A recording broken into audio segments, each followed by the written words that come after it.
வணக்கம். நான் பார்த்தேன் சமைத்தேன் நான் பொன்னி. இன்றைக்கி கோவில் என்ன விசிட் பண்ணலாம் அப்படின்னு சொல்லி நாங்கள் நினச்சிட்டு இருந்தோம். ஒரு லிஸ்ட் ஆஃப் கோவில் நான் வச்சுட்டுருக்கேன். இதில் எவ்வளோ கோவில் பார்க்க முடியுமோ அவ்வளோ கோவில் பார்க்கலான்னு இதுக்காக நாங்கள் கோட்டயம் போயிருந்தோம். கோட்டயத்தில் தான் நிறைய டெம்பிள்ஸ் இருக்குது அப்படின்னு. ஏன்னா அந்த டெம்பிள்னால் எப்போ திறந்திருக்கும், நம்ம அந்த நேரத்துக்குள்ளே அங்கே போய் சேர முடியுமான்னு. இது ஒரு 11 கிலோமீட்டர் இருக்குது. நாங்கள் ஃபர்ஸ்ட்டு போனது ஒரு கிருஷ்ணர் கோவில் தான். ரொம்ப அழகான கிருஷ்ணர் கோவில். இது 1500 இயர்ஸ் ஆச்சா. 1500 இயர்ஸ்க்கு முன்னாடி கட்டின டெம்பிள்னு சொன்னால் ரொம்ப ரொம்ப அழகாக இருந்தது. இது ரொம்ப ஃபேமஸ் டெம்பிள் வேறு. இப்போ நான் போகிற வழியெல்லாம் காமிச்சுட்டே வரேன் உங்களுக்கு. எப்போதும் போலவே ரொம்ப பசுமையாக இருந்தது.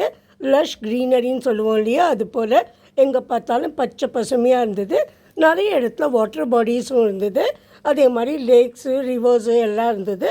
அந்த பாலங்களும் பிரிட்ஜஸும் இருந்தது. என்னால் முடிஞ்ச வரைக்கும் நான் எடுத்திருக்கேன். எல்லாத்தையும் போடுவோம் இல்லை, ஏன்னா வீடியோ ரொம்ப பெருசாக போயிடும்னு. இப்போ நாங்கள் போகிற கோவிலுக்கு பேர் திருவார்ப்பு ஸ்ரீ கிருஷ்ணா டெம்பிள்னு பேர். வார்ப்பு அப்படின்னாக்கா நம்ம உருளியெல்லாம் பண்ணுறோம் இல்லையா, அந்த மெட்டலை வார்த்து பண்ணுறது தான் வார்ப்பு. இந்த கிருஷ்ணருக்கு ஒரு கதை இருக்குது. மகாபாரதத்தில் பாண்டவாஸ் அந்த வனவாசம் 14 வருஷம் பண்ணும்போது கிருஷ்ணர் அங்கே வர முடியாது, வந்தால் எல்லாருக்கும் தெரிஞ்சிடும் அப்படிங்கிறதுனால அவரோட ஒரு ஐடலை கொடுத்து பூஜை பண்ணுறதுக்காக கொடுத்து வச்சுருந்தாராம். அதை எப்போதும் பூஜை பண்ணிகிட்டே இருந்தார். ஒரு அக்ஷய பாத்திரமும் கொடுத்துருந்தார். அந்த 14 வருஷம் முடிஞ்ச அப்புறம் என்ன பண்ணுறதுன்னு தெரியலை. அப்போ அந்த ஊர்க்காரா எங்ககிட்ட அந்த கிருஷ்ணரோட அந்த பிரதிமையையும் அந்த அக்ஷய பாத்திரத்தை கொடுத்துருங்கோ, நாங்கள் வச்சு பாதுகாக்கிறோன்னு சொன்னால். ஆனால் அவளால் ரொம்ப நாள் அதை பாதுகாக்க முடியலை. அதனால சரி என்ன பண்ணுறதுன்னு தெரியாமல் அந்த சீ வாட்டர்ஸ் இருக்கு இல்லையா, அதில் இது ரெண்டுத்தையுமே தூக்கி போட்டுட்டாலாம்.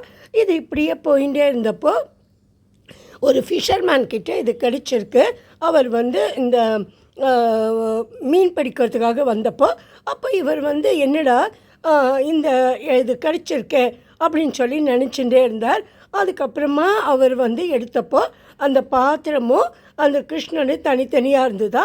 சரின்னு அது ரெண்டுத்தையும் வச்சுட்டு நம்மளால் என்ன பண்ண முடியும், நம்ம மறுபடியும் இதை ஆற்றுலையே அந்த சீ வாட்டர்லேயே விட்டுடலாம் அப்படின்னு சொல்லி விட்டப்போ அங்கே ஒரு முனிவர் வந்திருந்தார். அவர் பேர் வில்வமங்கலம்னு பேர். ரொம்ப பெரிய சுவாமிகள். அவர் அந்த போட்டில் வந்தப்போ அவரோட போட்டு ஒரு இடத்துல அப்படியே மாட்டின்னு கொடுத்தான். இங்கேருந்து போகாமல் அந்த மணலில் சிக்கின்னு கொடுத்து, என்னடா இங்கேருந்து போக மாட்டேங்கிறது அப்படின்னு சொல்லி அங்கே அவர் நிறுத்தி அதை இறங்கி பார்த்தார்னா அங்கே உருளைக்குள்ளே ஸ்ரீகிருஷ்ணர் பொம்மை அந்த ஐடல் பொம்மையில் அந்த ஐடல் சாமியோட பிம்பம் இருந்ததா. உடனே அவர் அதை எடுத்துகிட்டு ஒரு சாஸ்தா டெம்பிளில் வச்சு பூஜை பண்ணிட்டு இருந்தார். ஆனால் கொஞ்ச நாளைக்கு அப்புறம் ரொம்ப மழை வெயிலெலாம் வந்ததுனால இந்த எல்லா இடங்களும் அந்த இடத்துல ரொம்ப டிவர்ஸ்ட் ஆகிடுத்து, அழிஞ்சு போயிடுத்து. அப்போ இந்த கிருஷ்ணர் ஐடலை எடுத்து அவள் அழகாக கோவிலாக கட்டி இது வழிபடுறார். இந்த கிருஷ்ணர் உருளிக்குள்ளே இருக்கிற கிருஷ்ணர். திருவார்ப்பு, திருங்கிறது ஒரு அடைமொழி, வார்ப்புங்கிறது அந்த உருளிக்குள்ளே இருக்கிற கிருஷ்ணர் ரொம்ப ரொம்ப அழகாக இருக்குது. இந்த கிருஷ்ணரை பற்றி நிறைய கதைகள் இருக்குது. இந்த குட்டி கிருஷ்ணருக்கு பசியே தாங்க மாட்டாராம். எப்போவுமே காத்தால் எழுந்த உடனே பசிக்க ஆரம்பிச்சிடுமா. அதனால இந்த கோவில் காலங்காத்தால் 2 மணிக்கே திறந்துடுறா. 2லேருந்து 3 மணிக்குள்ளே இந்த கதவை திறந்துடுறா. இந்த கதவை திறக்கிற பூஜாரியே ரொம்ப விசேஷமாக இருந்தது. அவள் சொன்னதை கேட்ட உடனே அவர் கையில் இந்த கோவிலை திறக்கிற சாவியோட ஒரு ஆக்ஸ், ஒரு சின்ன கோடலையும் வச்சுருப்பார். ஏன்னாக்கா ஒருவேளை அந்த சாவி திறக்க முடியலை, இல்லை தொலைஞ்சு போயிடுத்து, ஸ்டக் ஆகிடுது அப்படின்னாக்கா அந்த பூட்டை உடைக்கிறதுக்காக தினமுமே ஒரு கோடலையும் வச்சுருப்பார். ஏன்னா குழந்தைக்கு ரொம்ப பசிக்க ஆரம்பிச்சிடுமே நாழி ஆயிடுத்துனா அப்படிங்கிறதுக்காக அதையும் எடுத்துட்டு தான் அந்த கோவிலை திறக்க போவார். போன உடனே சுவாமிக்கு முதல்ல அபிஷேகம் பண்ணிடுறா. குழந்தை குளிப்பாட்டிடுறா. குளிப்பாட்டிட்டு நம்ம என்ன பண்ணுவோம், முதல்ல தலையை தானே தோர்த்துவோம். ஏன்னா நம்ம கூட வீட்டில் நினச்சிப்போம் இல்லையா, தலையை நம்ம நன்னா தோர்த்த முண்டை வச்சு தோர்த்தலைன்னா ஜலதோஷம் பிடிச்சிக்கொண்டு. அது மாதிரி சுவாமிக்கு ஒரு சின்ன முண்டை உடுத்திட்டு முதல்ல தலையை நன்னா தொடச்சிடுவாளா, உடம்பெல்லாம் துடைக்க மாட்டா. அதுக்கப்புறம் சுவாமிக்கு உஷ பாயசம், உஷானாலே மார்னிங் அர்த்தம் இல்லையா, உஷஸ் அப்படின்னா சூரிய கிரகம் இல்லையா, அதனால் அந்த உஷா காலங்காத்தால் பண்ணுற பாயசம் அது முதல்ல சுவாமிக்கு வயிறார கொடுத்துருவாளா.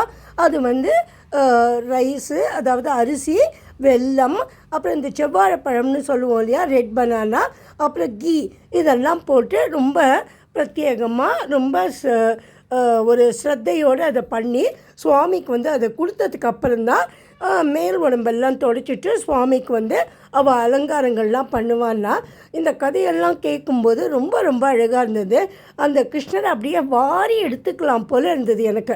அவ்வளவு அழகு அந்த கிருஷ்ணர். நம்ம நாட்டில் ஒரு சின்ன குழந்தை இருந்தால் நம்ம வந்து எவ்வளோ தான் கண்ட்ரோல் பண்ணினாலும் தொடக்கூடாது, முத்தம் கொடுக்கூடாதுனாலும் கண்ட்ரோலே பண்ண முடியாது.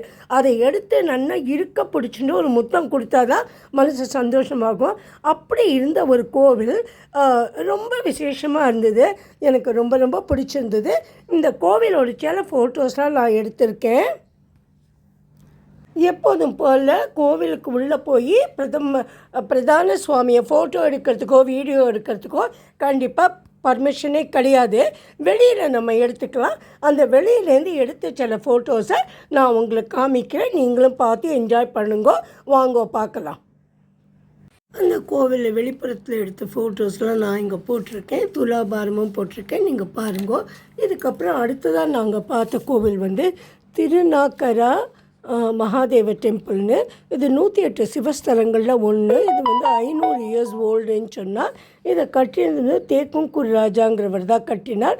இதில் இந்த சுவாமியை தவிர நிறைய ஹிந்து கடவுள்களோட அழகிய சிற்பங்கள்லாம் இருக்குது. ஆனால் வீடியோ இஸ் நாட் பர்மிட்டட். அதனால் அடுத்ததாக நான் போன கோவில் இதுதான். இந்த கோவிலில் வந்து கொஞ்சம் படி ஏறி போகணும். இதை பார்த்தேன்னா இதுதான் அந்த கோவில். இதில் வந்து நிறைய புறாக்கள் இருந்தது. அப்புறம் அந்த கொடி மரமும் ரொம்ப அழகாக இருந்தது. அங்கே இருந்த வந்து அந்த ஸ்தல விருட்சம் இருக்கு இல்லையா, அது வந்து ரொம்ப பிரதானமாக ரொம்ப அழகாக இருந்தது. அது வந்து ரொம்ப சிறப்பு வாய்ந்ததுன்னு சொன்னால் அதையே நான் ஃபோட்டோ எடுத்திருக்கேன். இந்த மாதிரி வெளிப்புறத்துலேருந்து நம்ம இந்த ஃபோட்டோஸ்லாம் எடுத்தோம். நாங்கள் இந்த கோவிலுக்கு போகும்போதே கொஞ்சம் வெயில் ஆகிடுத்து. அந்த பாறைகள்லாம் கொஞ்சம் நடக்கிறது சிரமமாக இருந்தது. கோவில் எல்லாமே ரொம்ப அழகாக இருந்தது.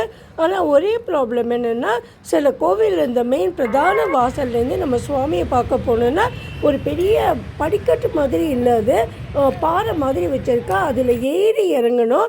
கொஞ்சம் வயசானவளுக்கு சிரமமாக தான் இருக்குது. நான் யாரையும் பிடிச்சிட்டு தான் ஏறி இறங்கி முள்ளமாக பார்த்துட்டு வந்துட்டேன். சில கோவில்களில் நிறைய அப்புறமும் நடைகள் இருக்குது, கிழக்கே நடா வடக்கே நடான்னு. அதனால் அந்த வழியாக போனாக்கா நீங்கள் ஏறி இறங்க வேண்டாமான்னு சில கோவில்களில் என்னை பார்த்து சொன்னால், நான் அந்த மாதிரி கோவிலெல்லாம் அந்த பின்னாடி பக்கமாக போய் ஏறி இறங்கி பார்த்துட்டு வந்தேன். இந்த 2 கோவிலையும் நான் இன்றைக்கி அப்லோட் பண்ணியிருக்கேன். நீங்களும் பார்த்து என்ஜாய் பண்ணுங்க. அப்புறம் வீடியோ ரொம்ப பெருசாக போயிடும். அடுத்த அப்லோடில் வேறு கோவிலை காமிக்கிறேன். ரொம்ப தேங்க்ஸுங்க.